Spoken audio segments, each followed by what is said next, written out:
중국이 마음 놓고 일본 군사 기밀을 해킹해온 것으로 드러났습니다. 사이버 보안이 뻥뻥 뚫려도 전혀 모르고 있던 일본은 미국이 귀띔을 해주고 나서야 부랴부랴 보안 강화에 나섰습니다. 중국의 은밀하고 음흉한 움직임에 아날로그 일본이 속수무책으로 당했고 미국은 답답한 마음으로 이를 다 지켜본 겁니다. 워싱턴 포스트는 8일 복수의 익명 소식통을 인용해 중국 인민해방군 소속 해커들이 지난 2020년 가을쯤 일본의 군사망에 침입해 군사력과 결점, 계획 등 기밀 정보를 탈취했다고 전했습니다. 이 사건에 대해 브리핑을 받은 미 국가안보국 폴 나카소네 당시 국장과 매슈 포틴저 당시 백악관 국가안보회의 부보좌관은 황급히 일본으로 향했습니다.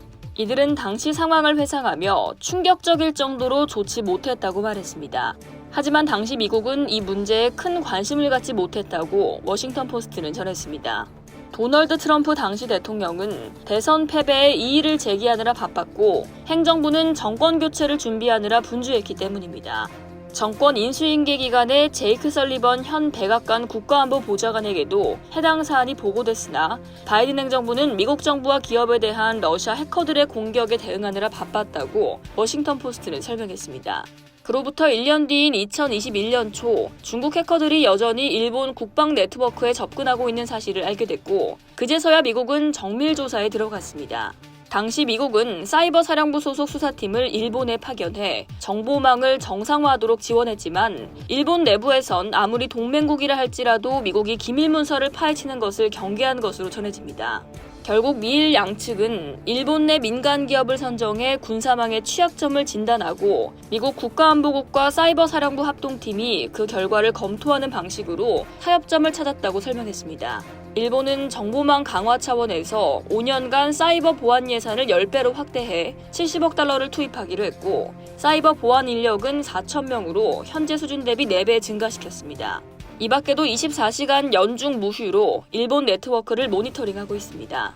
그럼에도 일본은 여전히 중국의 스파이 행위에서 해방되지 못했으며 이 때문에 미 국방부와 일본 방위성의 정보 공유가 차질을 빚을 수 있다고 워싱턴 포스트는 설명했습니다. 한 미국 국방부 고위 관리는 사이버 안보 분야에서 일본은 막대한 투자와 노력을 기울이고 있다. 하지만 아직 해야 할 일이 남아있다면서 미 국방부는 미일 동맹의 핵심인 연합 군사작전을 수행하는 능력에 있어 사이버 보안의 중요성을 강력히 느끼고 있다고 전했습니다. 세계 최대 규모의 해커 조직을 보유한 중국은 최근 사이버 공격을 통한 정보 탈취 작전을 확대하고 있습니다. 최근까지 마이크로소프트 클라우드를 통해 지나 러몬도 상무장관과 니콜라스 번스 중국 주재 미국 대사, 데니얼 크리튼브링크 국무부 동아시아 태평양 담당 차관보 등 미국 고위 당국자들의 이메일 계정에 접속한 바 있죠. 중국 정부는 이런 의혹에 대해 허위 정보며 오히려 미국 정부가 자작극을 벌인다고 주장하고 있습니다. 이상 여의도TV였습니다.